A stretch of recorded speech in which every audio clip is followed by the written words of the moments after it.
Hello students, आज हम लोग वेपर कंप्रेशन साइकिल के कुछ न्यूमेरिकल सॉल्व करते हैं। ठीक, ये ऐसा न्यूमेरिकल नहीं हो जिसमें सभी डायमेंशन टच होने की कोशिश हो जाए। जैसे कि सुपर हीटेड रीजन में कैसे कैलकुलेशन करना है, अपना वेट रीजन में कैसे कैलकुलेशन करना है, सब कूल्ड रीजन में कैसे कैलकुलेशन करना है। तो ये तीनों डायमेंशन टच होने की कोशिश हो, ऐसा एक न्यूमेरिकल लियो। ठीक है, लिखा हुआ है 12 टन रेफ्रिजरेंट यूज हो रहा है, 12 टन रेफ्रिजरेंट यूज हो रहा है। मतलब आप लोगों को क्यू एडिशन कितना दिया हुआ है, वो 12 टन दिया हुआ है, 12 टन दिया हुआ है। ठीक है, आप अपना कंडेंसिंग टेम्परेचर, ठीक है, टी कंडेंसेशन, ये कितना दिया हुआ है अपना 25 डिग्री सेंटीग्रेड दिया हुआ है। ठीक है, 25 डिग्री सेंटीग्रेड दिया हुआ है। ठीक है, मैं सीधा सीधा टीएस डायग्राम पहले बना लेता हूँ। टीएस डायग्राम, ठीक है, टीएस डायग्राम। ठीक है, ये कितना दिया हुआ 25 डिग्री सेंटीग्रेड दिया हुआ, ये दिया हुआ अपना 25 डिग्री सेंटीग्रेड।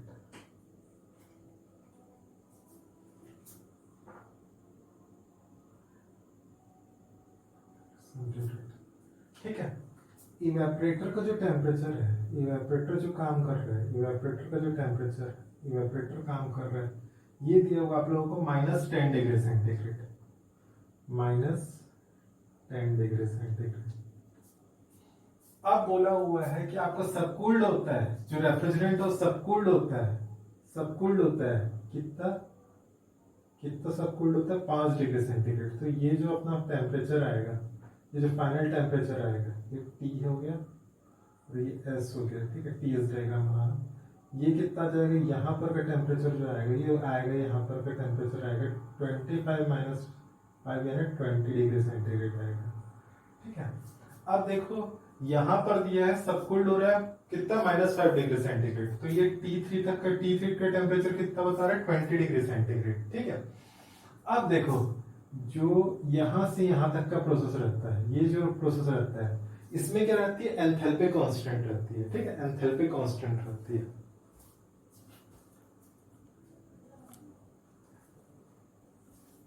यहां पर एंथैल्पी कांस्टेंट रहती है। तो ये मिल गया अपने को 0.3, ये मिल गया अपने को 0.3 और ये हो गया 0.4। ठीक है, ये हो गया 0.3 और 0.4।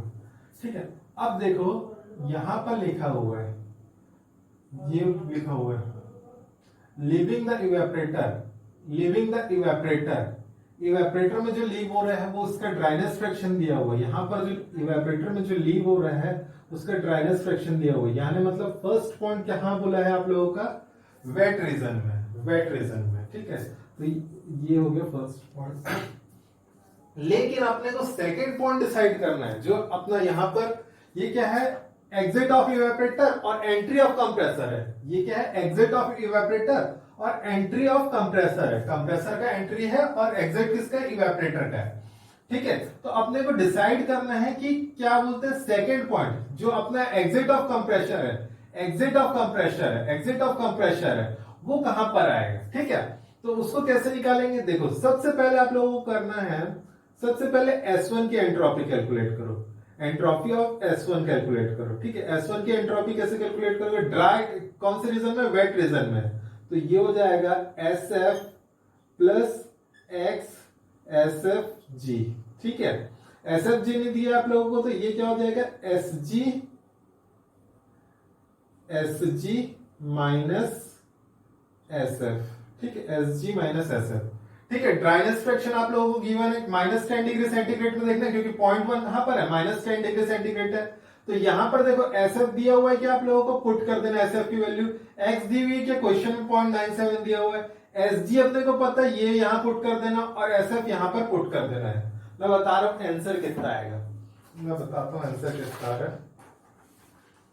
S1 आ रहा है अपना, S1 आ रहा है आप लोगों का, S1 आ रहा है आप लोगों का, ये आ रहा है अपना 5.329 किलो जूल पर केजी केल्विन। ठीक है, 5.329 किलो जूल पर केजी केल्विन। ये S1 की जो वैल्यू है, S1 की वैल्यू है, देखो जो कंप्रेसर में प्रोसेस होता है वो क्या होता है, आइसेंट्रोपिक प्रोसेस होता है। तो ये S1 की वैल्यू किसके बराबर होगी, S2 के बराबर होगी। S1 की वैल्यू किसके बराबर होगी, S2 के बराबर होगी। अब देखो यही बताएगा आप लोगों को कि S2 कौन से रीजन में होगा। देखो यहां पर ये आ रहा है 5.329, ठीक है। ये जो पॉइंट है, ये जो पॉइंट है, ये जो पॉइंट है ड्राई एंड सैचुरेटेड लाइन में है, कौन से टेम्परेचर में, 25 डिग्री सेंटीग्रेड में। ये पॉइंट की बात कर रहा हूं, ये पॉइंट की बात कर रहा हूं, ठीक है। तो यहां पर के एंट्रोपी की वैल्यू कितनी होगी, यहां पर के एंट्रोपी की वैल्यू कितनी होगी, ये 25 उल्टा हो गया ये, हाँ ठीक ठीक ठीक, -10 ये और 25 में,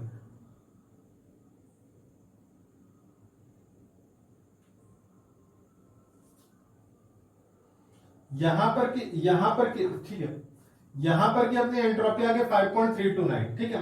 5.329 ये किसके एंट्रोपी के बराबर हो रही है, S2 के एंट्रोपी के बराबर, ठीक है। अब देखो S2 कहां पर होगा, ये कौन सा डिसाइड करेगा, ये वाली वैल्यू डिसाइड करेगी। देखो यहां पर 25 डिग्री सेंटीग्रेड में देखो यहां पर की एंट्रोपी कितनी होगी, 5.039 होगी, 5.0391 होगी, ठीक है।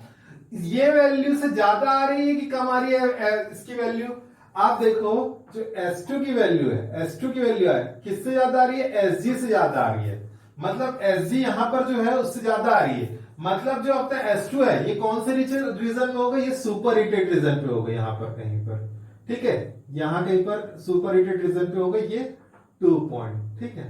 तो इसको मिला देता हूं मैं, तो अपना TS डायग्राम कंप्लीट हो जाएगा, ठीक है। इसको मिला दिया इस तरीके से, ये हो गया अपना TS डायग्राम कंप्लीट हो गया, ठीक है। तो ये देखो इसको कैसे अंदाजा लगा कि ये अपना सुपर हीटेड रीजन में, देखो Sg की वैल्यू कितनी है, यहां पर 5.0391 है, तो यहां पर की वैल्यू कितनी होगी, 5.0391 है। ये एक्सेस क्या बता रहे हैं, अपना एंट्रोपी को रिप्रेजेंट कर रहे हैं, ठीक है, एंट्रोपी को, ठीक है। तो अगर Sg से S2 ज्यादा है, Sg से S2 ज्यादा है, तो एंट्रोपी किधर आएगी, इधर आएगी, इस साइड आएगी, क्योंकि इधर जाने से एंट्रोपी बढ़ रही है, इधर जाने से एंट्रोपी डिक्रीज हो रही है। तो इससे क्या अपना निकला कि 0.2 कहां पर है, 0.2 यानी एग्जिट ऑफ कंप्रेशर कहां पर है, सुपर हीटेड रीजन पे, सुपर हीटेड रीजन में, ठीक है। अब देखो अपने को सब चीज पता है इधर पे, यहां पर, ठीक है, लेकिन T2 का टेम्परेचर निकालना बचा है अभी। अब देखो यहां पर देखो S2 is equal to value तो पता है अपने को, लेकिन यहां से टेम्परेचर अपन फाइंड आउट कर लेते हैं, T2 का टेम्परेचर कितना होगा, S2 इज इक्वल टू होगा S2 डैश, ये वाले पॉइंट को 2 डैश रिप्रेजेंट करता हूं, ये 2 डैश हो गया, ठीक है। ये क्या हो गया, S2 डैश प्लस CPV, वेपरिज्म पे CP है ना, into natural log T2 upon T2 dash, ठीक है। अब देखो ये S2 डैश की वैल्यू क्या होगी, ये जो है, ठीक है, क्योंकि यहां पर का पॉइंट है ना, ड्राई एंड सैचुरेटेड में है, तो Sg की वैल्यू क्या हो जाएगी, S2 डैश के बराबर। CPV आपको गिवन है, क्या ये गिवन है आप लोगों को, नेचुरल लॉग पुट कर दोगे, T2 डैश क्या होगा, 25 डिग्री सेंटीग्रेड को जब केल्विन में करेंगे मतलब 298 केल्विन, ठीक है। तो यहां से क्या आ जाएगा, अपना T2 की वैल्यू आ जाएगी। T2 की वैल्यू कितनी आ रही है मैं बता देता हूं आप लोगों को, ये आ रही है अपनी 330 केल्विन आ रही है, 330 केल्विन आ रही है, ठीक है। यहां से T2 निकल गया। अब देखो यहां का टेम्परेचर पता चल गया मेरे को, अब सभी कंडीशन, सभी चीज के लिए अपना एंथैल्पी कैलकुलेट कर लेते हैं, ठीक है। सबसे पहले H1 कैसे कैलकुलेट करेंगे, कौन से टेम्परेचर पे, -10 पे, ठीक है। तो H1 हो जाएगा HF at -10 degree centigrade plus X HFG नहीं गिवन है, तो ये क्या हो जाएगा, Hg माइनस HF, ठीक है।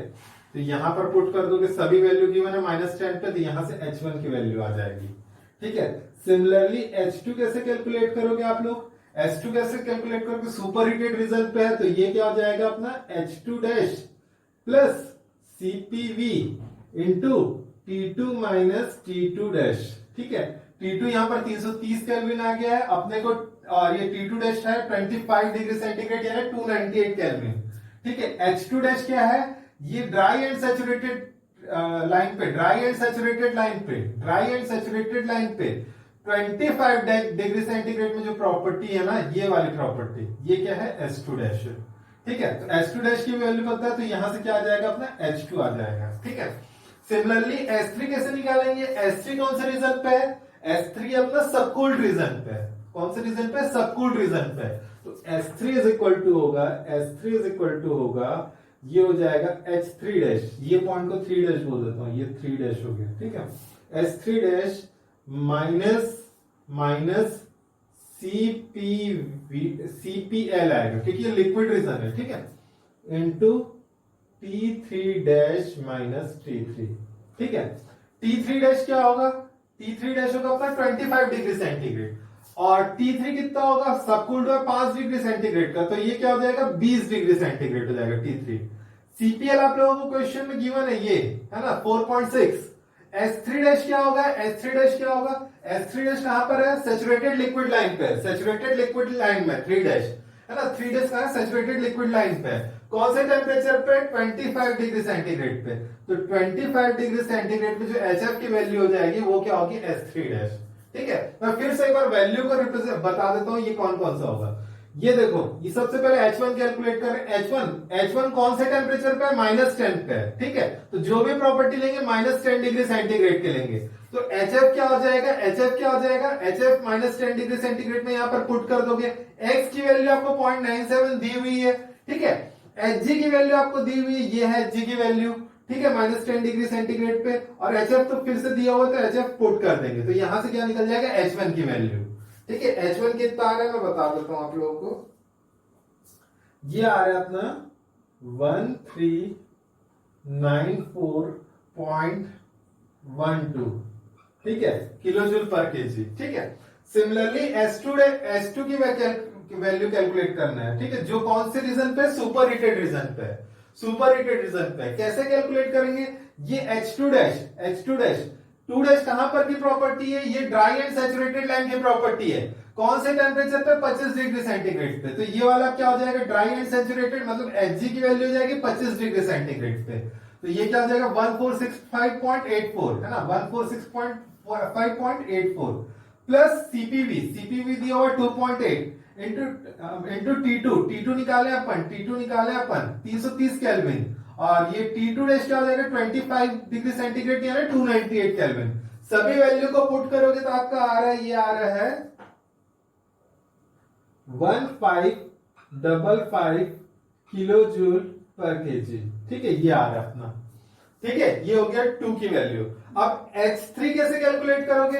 H3 के लिए ये 3 डैश देखो, ये 3 डैश कहां पर है? अपना लिक्विड लाइन पे, सैचुरेटेड लिक्विड लाइन पे। कौन सा टेम्परेचर पे? 25 डिग्री सेंटीग्रेड पे। 25 डिग्री सेंटीग्रेड में जो सैचुरेटेड लिक्विड की वैल्यू है कितने? 298.9। यहां पर पुट कर दो 298.9 माइनस सीपीएल आपको दिया हुआ 4.6, तो 4.6 पुट कर दो। T3 डैश कितना है? 3 डैश कितना है अपना? 25 डिग्री सेंटीग्रेड, और इस सब कूल्ड होकर अपना कहां पर पहुंच रहा है? 20 डिग्री सेंटीग्रेड पर। तो यहां पर कितना पुट कर दोगे? 20 डिग्री सेंटीग्रेड। जैसे पुट करोगे S3 की वैल्यू आएगी आपकी, S3 की वैल्यू आएगी आपकी, ये आएगी आपकी 275.9 आएगा किलो जूल पर केजी। ठीक, किलो जूल पर केजी आएगा। ठीक है, अब देखो यहां पर अपन क्या कैलकुलेट करना है? देखो डिटरमाइन क्या करना है आप लोगों को? डिटरमाइन क्या करना है? कोफिशिएंट ऑफ परफॉर्मेंस निकालना है, और क्या निकालना है? पावर रिक्वायर्ड निकालना है, पावर रिक्वायर्ड बाय कंप्रेसर निकालना है। ठीक है, तो यहां पर सभी का देखो S3 निकल गया, और यही किसके बराबर होगा? ये 3 से 4 की लाइन क्या रहती है? जो थ्रोटलिंग वाल्व या एक्सपांशन वाल्व की जो प्रोसेस रहती है वो क्या रहती है? अपनी एंथैल्पिक कांस्टेंट रहती है। तो ये किसकी वैल्यू के बराबर हो जाएगा? H4। S3 और H4 की वैल्यू क्या होगी? बराबर। तो चारों पॉइंट पे क्या निकल गया? अपना एंथैल्पी निकल गया। ठीक है, अपने को क्या निकालना है? सीओपी निकालना है और पावर रिक्वायर्ड निकालना है। ठीक है, पावर रिक्वायर्ड बाय कंप्रेसर, तो उसको कैलकुलेट करते हैं अपन। ठीक है, यहां पर कैलकुलेट करता हूं, यहां पर कैलकुलेट करता हूं। ठीक है, सीओपी इज इक्वल टू हो जाएगा, सीओपी इज इक्वल टू हो जाएगा अपना, देखो सीओपी इज इक्वल टू क्या होता है? Q addition upon work done by compressor. ठीक है, वर्क डन बाय कंप्रेसर, तो Q addition is equal to क्या हो जाएगा? H1 minus H4 upon work done by compressor क्या हो जाएगा? S2 minus H1। पुट करोगे तो ये आ रहा है सीओपी। सीओपी की वैल्यू कितनी आएगी आप लोगों की? हाँ 6.93 आएगा, 6.93 कैलकुलेट कर लेना। ये सभी एंथैल्पी तो अपन कैलकुलेट कर चुके हैं, ठीक है। नेक्स्ट क्या निकालना है, वर्क डन बाय कंप्रेसर, है ना, पावर निकालना है कंप्रेसर का, ठीक है। पावर का यूनिट क्या होता है अपने को, पावर का यूनिट क्या होता है, किलोवाट होता है, यानी किलो जूल पर सेकंड में निकालना है, किलो जूल पर सेकंड या किलोवाट में निकालना है, ठीक है। तो देखो आप लोग क्यू एडिशन क्वेश्चन में दिया हुआ है कि 15 ton refrigerant, 15 ton refrigerant, 15 ton refrigerant आप लोगों को गिवन है ना, 15 TR। 1 ton refrigerant is equal to होता है, 1 ton refrigerant is equal to कितना होता है 3.5, 1 ton refrigerant is equal to होता है 3.5 किलो जूल पर सेकंड होता है। 1 ton refrigerant is equal to कितना होता है 3.5 किलो जूल पर सेकंड होता है, ठीक है। अब देखो ये इसको कितना लिख सकता हूं, तो यहां में कितना हो जाएगा, ये 15 इंटू 3.5 कितना हो जाएगा, ये 42 किलो जूल पर सेकेंड हो जाएगा, ठीक है। इज इक्वल टू क्या लिख सकता हूं, mass flow rate of refrigerant into H1 minus H4, ठीक है। 42 किलो जूल पर second is equal to mass flow rate of refrigerant into H1 minus H4। H1 निकाल चुके हैं, H4 निकाल चुके हैं, और यहाँ क्यू एडिशन की वैल्यू पता है अपने को, तो यहां से mass flow rate of refrigerant आप लोगों का आ जाएगा, ठीक है। Mass flow rate of refrigerant यहां पर आ गया। अब देखो वर्क डन बाय कंप्रेसर या पावर ऑफ कंप्रेसर कैसे निकालेंगे, ये क्या हो जाएगा अपना मास flow rate of refrigerant into ये क्या हो जाएगा अपना H2 माइनस H1 हो जाएगा, ठीक है। H2 और H1 अपन कैलकुलेट कर चुके हैं, यहां से मास फ्लो रेट आ जाएगा, यहां से फिर आप वर्क डन बाय कंप्रेसर कितना आएगा आप लोगों का,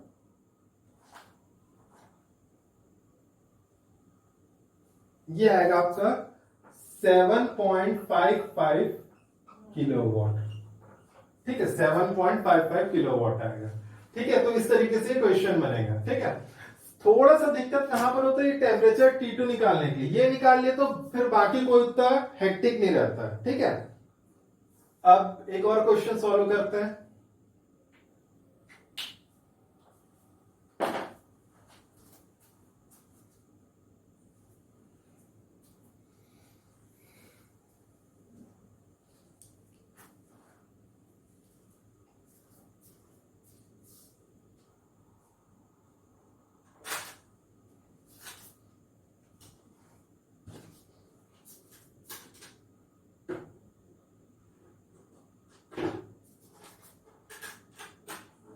ठीक है, ये क्या है कंजेस्टेड हो जाता है, तो थोड़ा सा पहले से थोड़ा तैयारी करके रख लिया था मैंने, ब्लैक बोर्ड में लिख लिया है, ठीक है।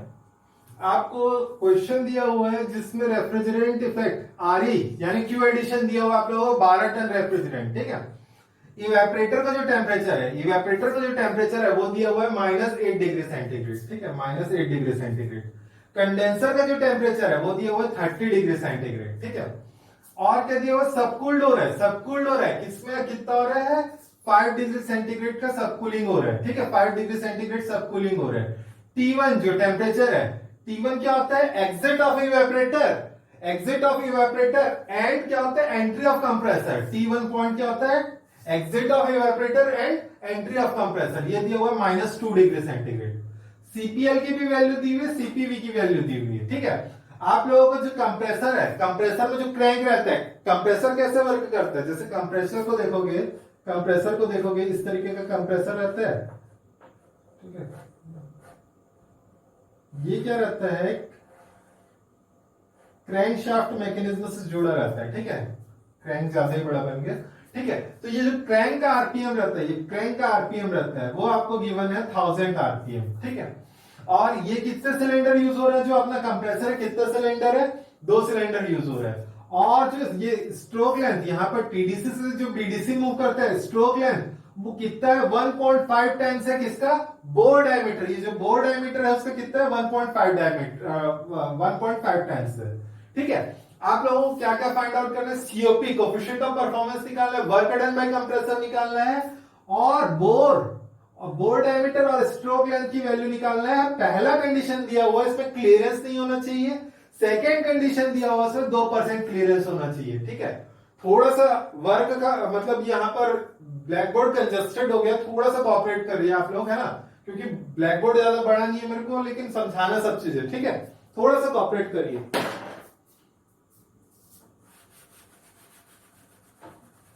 ठीक है, ये जो प्रॉपर्टी दिया हुआ है, ये जो प्रॉपर्टी दिया हुआ उसको मैंने यहां पर लिखा है ना, इसका स्क्रीनशॉट, ये जो क्वेश्चन है उसका स्क्रीनशॉट मैं पहले व्हाट्सएप कर दूंगा आप लोगों को, ठीक है।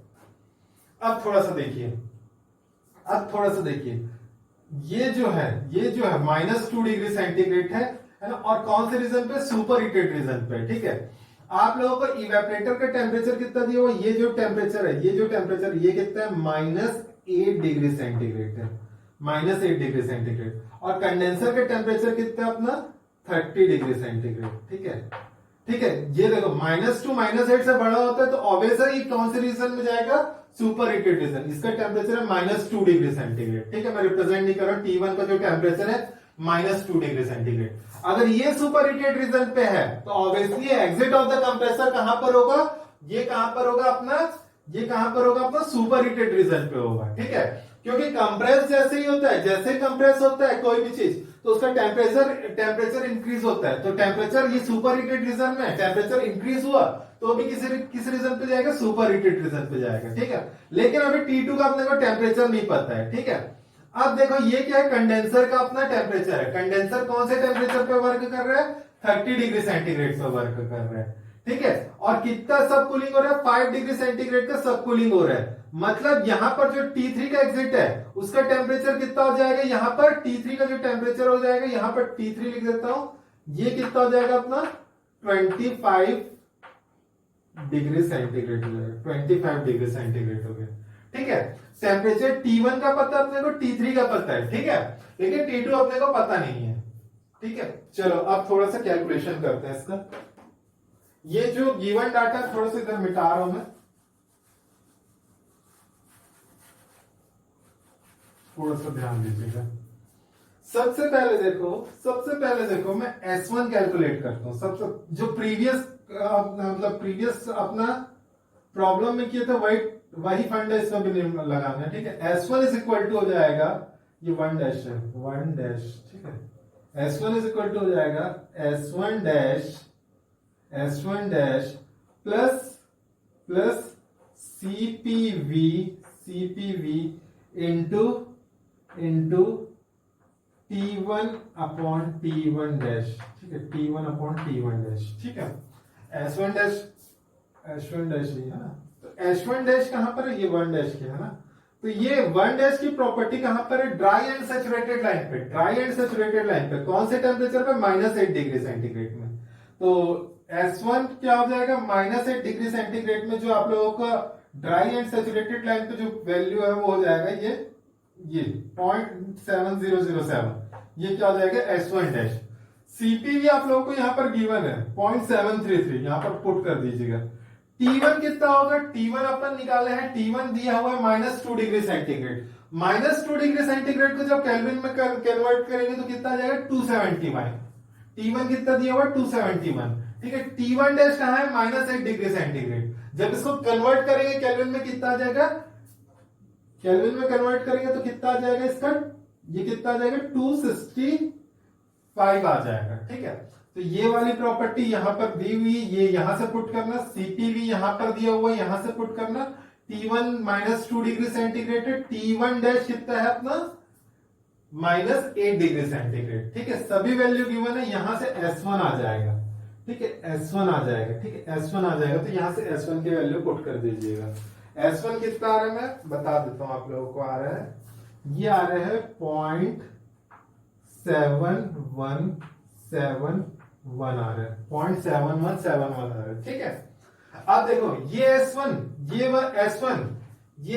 की वैल्यू और S2 की वैल्यू ये दोनों इक्वल होगी, क्योंकि 1 से 2 जो कंप्रेसर का प्रोसेस होता है वो आइसेंट्रोपिक प्रोसेस होता है, मतलब एंट्रोपी कांस्टेंट रहती है।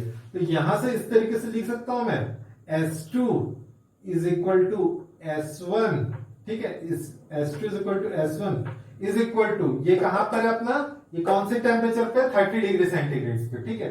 तो इस तरीके से लिख सकता हूं, S2 dash plus CPV into T2 upon T2 dash, ठीक है, इस तरीके से लिख सकता हूं, ठीक है। तो देखिए अपने को S2 यहां पर वैल्यू पता है, S2 डैश क्या होगा, जो 30 डिग्री सेंटीग्रेड में Sg की वैल्यू है, ये आप लोगों को दिया हुआ है, ठीक है, टेबल में दिया हुआ है, वो क्या हो जाएगा S2 डैश हो जाएगा, ठीक है। सीपीवी आप लोगों को क्वेश्चन में गिवन है, T2 अपना अननोन है, T2 डैश क्या हो जाएगा 30 डिग्री सेंटीग्रेड। यहां से क्या निकल जाएगा आप लोगों का T2 निकलेगा। T2 कितना दिया है आप लोगों को, कितना आएगा 316.4 आ रहा है, 316.4, 316.4, ठीक है, 316.4 केल्विन आ रहा है, ठीक है। यहां से T2 निकल गया, ठीक है। अब देखो यहां से T2 निकल गया, यहां पर ये सब, अब अपने को यहां पर T3 की, हाँ, तो यहां से सभी एंथैल्पी अपन निकाल सकते हैं, कैसे निकालेंगे देखते हैं। H1 इज इक्वल टू क्या हो जाएगा, H1 dash plus CPV into T1 minus T1 dash.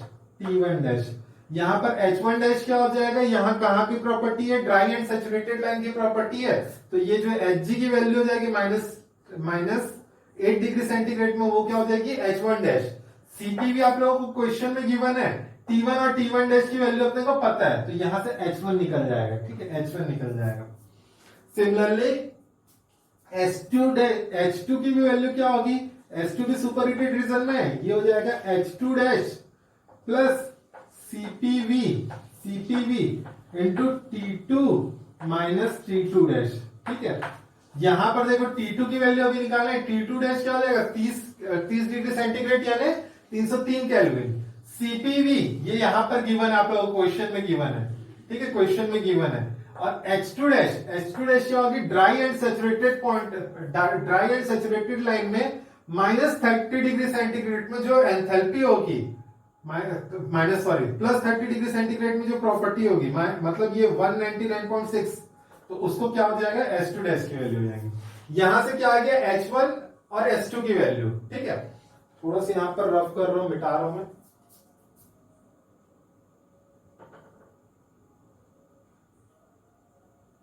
इसको मिटा रहा हूं।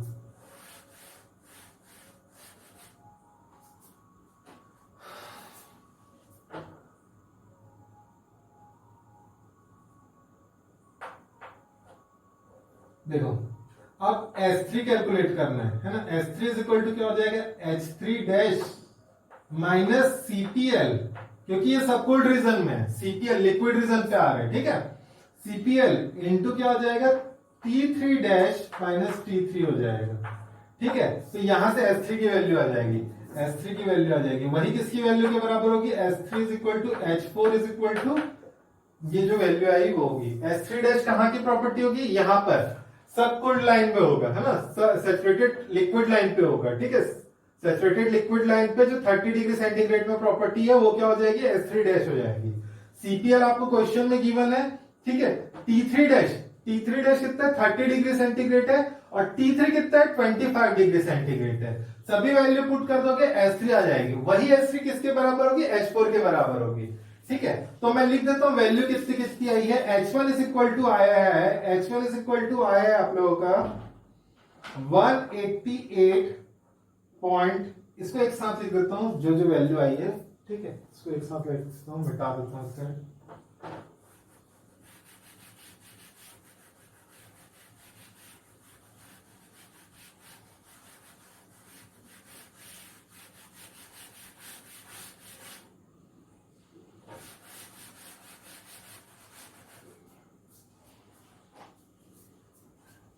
सबको एक जगह लिख देता हूं मैं।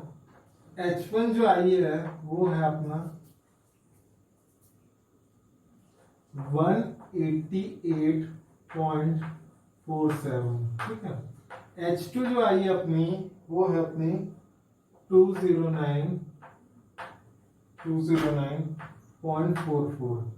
S3 और H4 आया अपना, ये है अपना 58.42, ठीक है, 58.42।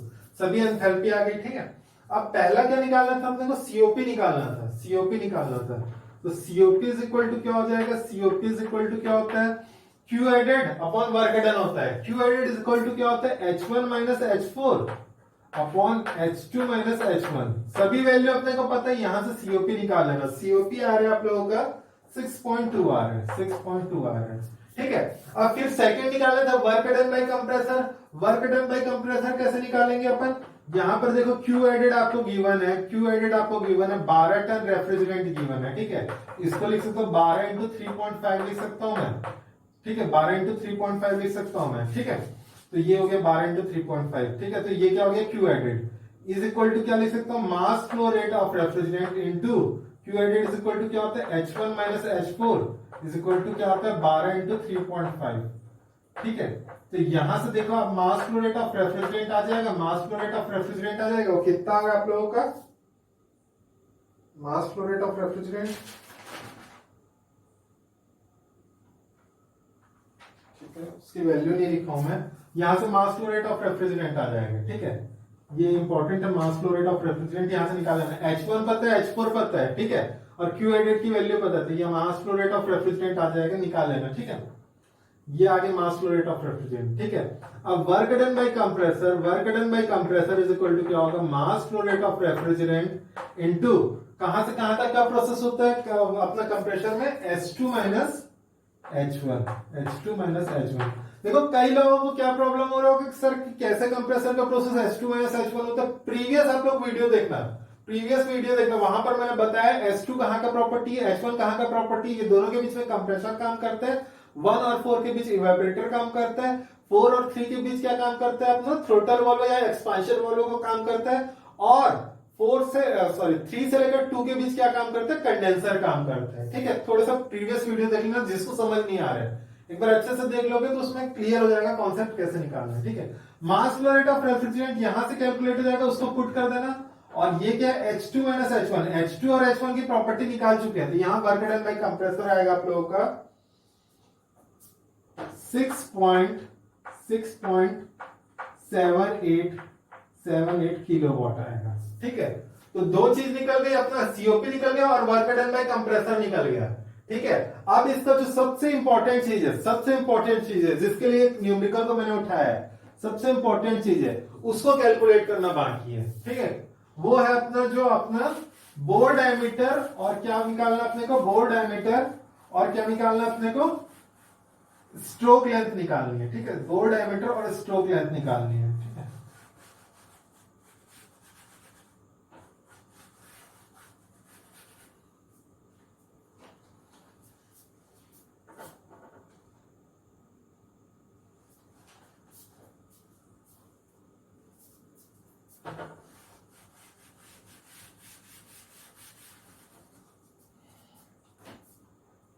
यहां से mass flow rate of refrigerant को याद रखना ना, वो काम आएगा। ठीक है, वो मैं कैलकुलेट नहीं किया था, आप लोग कैलकुलेट कर लेना उसको।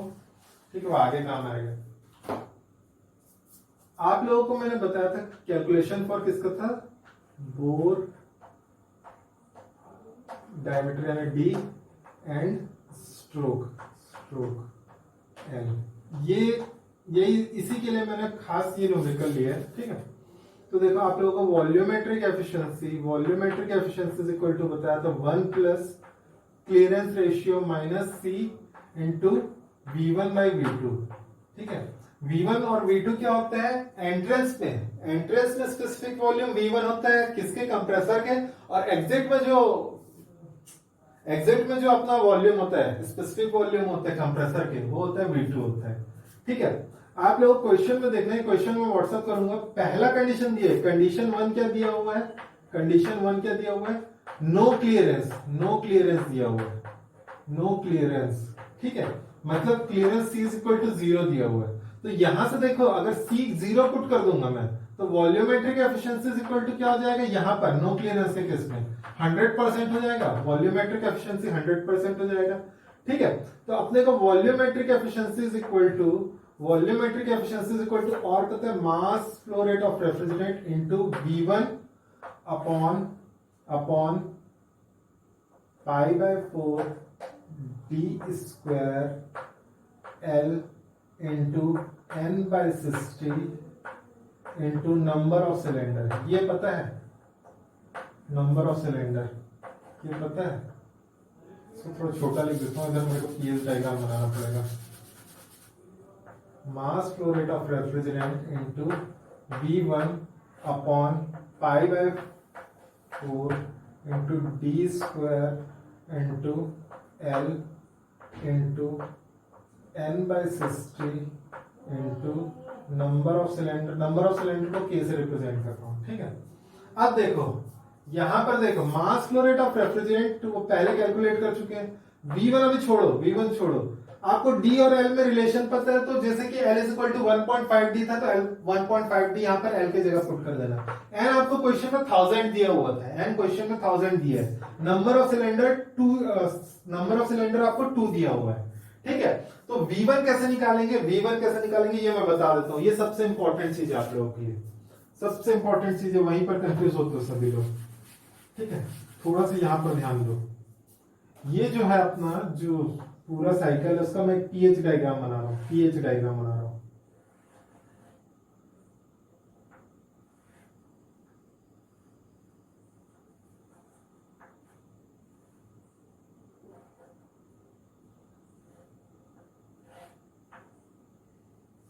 पीएच डायग्राम है, पीएच डायग्राम, ठीक है, पीएच डायग्राम है। थोड़ा ध्यान से देखिएगा इसको।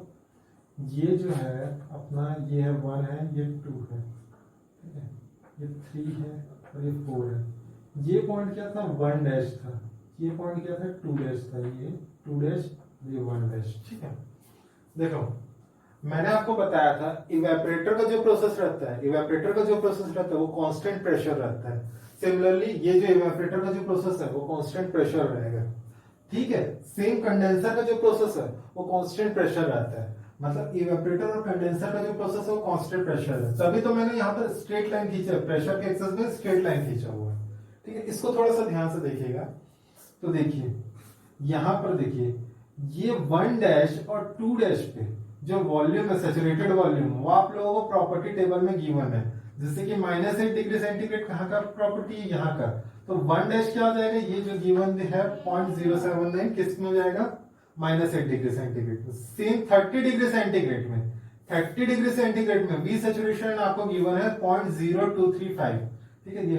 ये आपका 30 डिग्री सेंटीग्रेड पे, तो ये 1 डैश और 2 डैश पे वॉल्यूम दिया हुआ है, मतलब V1 डैश और V2 डैश आप लोगों को गिवन है, ठीक है। ये गिवन आप लोगों को, ठीक है। और मैंने ये क्या बोला, ये कौन सा लाइन है, ये जो 4 से 1 जा रहा है, 3 से 2 जा रहा है, वो कौन से कांस्टेंट प्रेशर लाइन है, ठीक है। तो कांस्टेंट प्रेशर लाइन पे अपन एक लॉ लगाते हैं जिसको बोला जाता है चार्ल्स लॉ, चार्ल्स लॉ, ठीक है। तो वहां पर क्या होता है, जैसे कि V1 dash upon T1 dash is equal to V1 upon T1 हो जाएगा, ठीक है। V1 dash upon T1 dash, यहाँ पर V1 डैश और टेम्परेचर कितना होगा, ये सैचुरेटेड लाइन है तो -8 डिग्री सेंटीग्रेड, उसको केल्विन में कन्वर्ट करेंगे 265। तो V1 डैश यहाँ पर गिवन है आप लोगों को, ये गिवन है। और ये T1 डैश क्या हो जाएगा, यहाँ पर सैचुरेटेड लाइन पे जो टेम्परेचर है कितना है, -8 डिग्री सेंटीग्रेड। ये अपने को निकाल चुके T1, ये क्या -8 डिग्री सेंटीग्रेड यानी 265 केल्विन। तो ये V1 डैश और T1 डैश, ये दोनों की वैल्यू अपने को क्या है पता है, V1 डैश और T1 डैश पता है। V1 अपने को निकालना है, V1 अभी अपने को कैलकुलेट करना है। T1 आप लोगों को क्वेश्चन में दिया हुआ था -2 डिग्री सेंटीग्रेड, उसको केल्विन में कन्वर्ट करोगे तो कितना जाएगा अपना 271 केल्विन। मतलब ये तीनों प्रॉपर्टी पता है, तो यहां से क्या निकाल लोगे आप लोग, V1 निकाल लोगे। यहां से क्या निकाल लोगे, V1 निकाल लोगे। मैं फिर से बोलता हूं, यहां पर क्या लगा है, चार्ल्स लॉ लगा है, V1 dash upon T1 dash is equal to V1 upon T1, ठीक है। V1 डैश अपना कहां पर है, ड्राई एंड सैचुरेटेड लाइन पे, वहां की प्रॉपर्टी आप लोगों को गिवन है, ठीक है। T1 डैश क्या है अपना, यहाँ पर अंदर का मतलब टेम्परेचर है, सैचुरेटेड टेम्परेचर है, तो वो आप लोगों को गिवन है -8 डिग्री सेंटीग्रेड, यानी केल्विन में कन्वर्ट करोगे तो कितना आएगा 265 केल्विन, ठीक है। V1 अपने को निकालना है, T1 अपने को पता है क्वेश्चन में दिया था -2 डिग्री सेंटीग्रेड, -2 डिग्री सेंटीग्रेड। तो यहां से क्या पता चल जाएगा, V1 की वैल्यू पता चल जाएगी, ठीक है। अब देखो ये क्वेश्चन में आते हैं, चलो पहले यहां पर V1 निकालिए, ठीक है, V1 निकालिए। सेम प्रोसेस यहां पर इंप्लीमेंट करना है, सेम प्रोसेस यहां पर इंप्लीमेंट करना है। यहां पर देखो 2 डैश और 2 है, दोनों किसमें कांस्टेंट प्रेशर लाइन पे है, ठीक है। तो V2 डैश यहां पर जैसे V2 डैश है वो अपने को पता रहेगा, वहां पर V2 डैश है, जैसे V2 dash upon T2 dash लिखूंगा, V2 अपॉन T2 लिखूंगा, तो V2 डैश अपने को पता रहेगा। सिमिलरली T2 डैश क्या होगा 30 डिग्री सेंटीग्रेड, यानी कितना हो जाएगा 303 केल्विन हो जाएगा। ठीक है, V2 अपना अननोन है और T2 अपना निकाल चुके थे, 316 पॉइंट समथिंग आया था, हम अपन कैलकुलेट कर चुके हैं। तो सिर्फ अननोन क्या रहेगा अपना V2 रहेगा, तो यहां से V2 निकाल लोगे। ठीक है, V1 और V2 कैलकुलेट हो जाएगा। ठीक है, अब थोड़ा सा ध्यान दीजिए, अब थोड़ा सा ध्यान दीजिए, यहां पर V1 आ गया यहां पर मास फ्लो रेट ऑफ रेफ्रिजरेंट पहले कैलकुलेट कर लिए थे। यहां पर डायमीटर मतलब बोर और स्ट्रोक में रिलेशन पता था आप लोगों को, D L is equal to 1.5 दिया था, उसको पुट कर देना यहां पर। ठीक है, n 1000 दिया हुआ था, के नंबर ऑफ सिलेंडर 2 दिया था। वॉल्यूमेट्रिक एफिशिएंसी अगर नो क्लियरेंस है तो मैं पहले बता दिया था, क्लियरेंस नहीं है तो इसको 0 पुट कर दोगे। वॉल्यूमेट्रिक एफिशिएंसी कितना होगी 100% होगी। तो यहां पर से क्या निकल जाएगा आप लोगों का, पहले d की वैल्यू निकलेगी और सेकंड में क्या निकल जाएगी, d इज इक्वल टू पता है तो अपने को L1 यहां से d निकल जाएगा, ये पता है, तो स्ट्रोक इज इक्वल टू पता है 1.5 d है, तो यहां से L की वैल्यू पता चल जाएगी।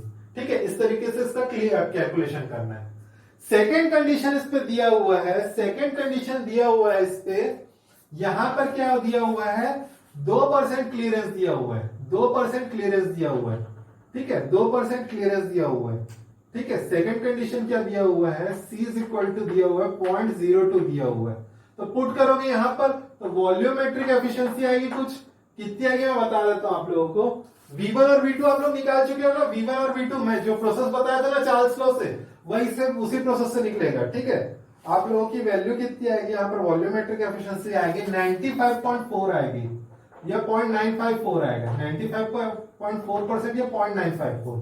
ठीक है, ये वॉल्यूमेट्रिक एफिशिएंसी आ गई, इसको यहां पर पुट कर देना। मास फ्लो रेट ऑफ रेफ्रिजरेंट पहले निकाल चुके हैं, V1 अपने को पता है। ठीक है, फिर से वही D और L में रिलेशन, तो L is equal to 1.5D put कर देना, L is equal to 1.5D put कर देना। N इज इक्वल टू 1000 पता है, K नंबर ऑफ सिलेंडर 2 दिया हुआ है, फिर से D आ जाएगा और L is equal to 1.5D put करोगे तो यहां से स्ट्रोक लेंथ आ जाएगा। ठीक है, मैंने ठीक है थोड़ा बहुत कंजेस्टेड हो रहा होगा, आप लोगों को प्रॉब्लम भी हो रहा होगा, लेकिन मैं एक बार आप लोगों को सामने न्यूमेरिकल बनाना चाहता था। क्या होता था जब ऑनलाइन बनाता था, कई लोग ऑफलाइन हो जाते थे, कई लोगों का कुछ प्रॉब्लम आता था, कई लोगों को व्यू क्लियर नहीं आता था, कई बार मेरे साइड से प्रॉब्लम होता था कि मेरे साइड नेटवर्क अच्छा नहीं रहता था, कई बार आपके साइड प्रॉब्लम होता था, आपके साइड नेटवर्क अच्छा नहीं रहता था। तो मैं एक बार YouTube में आप लोगों को एक ऑनलाइन की जगह एक ऑफलाइन वीडियो प्रोवाइड कर रहा हूं, जिसको कभी भी आप लोग देख सकते हो। ठीक है, कहीं पर भी प्रॉब्लम आते हो आप लोग 24 घंटे खुले हो, व्हाट्सएप में मेरे को व्हाट्सएप कर सकते हो, कोई कमेंट इसमें कमेंट बॉक्स रहता है उसमें कमेंट कर सकते हो। ठीक है, मेरे ख्याल से समझ आ जाना चाहिए। वैसे ये दोनों प्रॉब्लम मैंने ऑनलाइन क्लासेस में कराई है, लेकिन ये दोनों प्रॉब्लम अगर आप लोग सॉल्व कर लोगे तो आप लोगों को वेपर कंप्रेशन साइकिल क्लियर हो जाएगा। मैं 100% श्योर हूं कि इससे ज्यादा टफ क्वेश्चन कभी नहीं आता और कभी आएगा भी नहीं। ठीक है, ये दोनों को बना लीजिएगा आप लोग अपने कॉपी में। ठीक है, ठीक है, थैंक यू।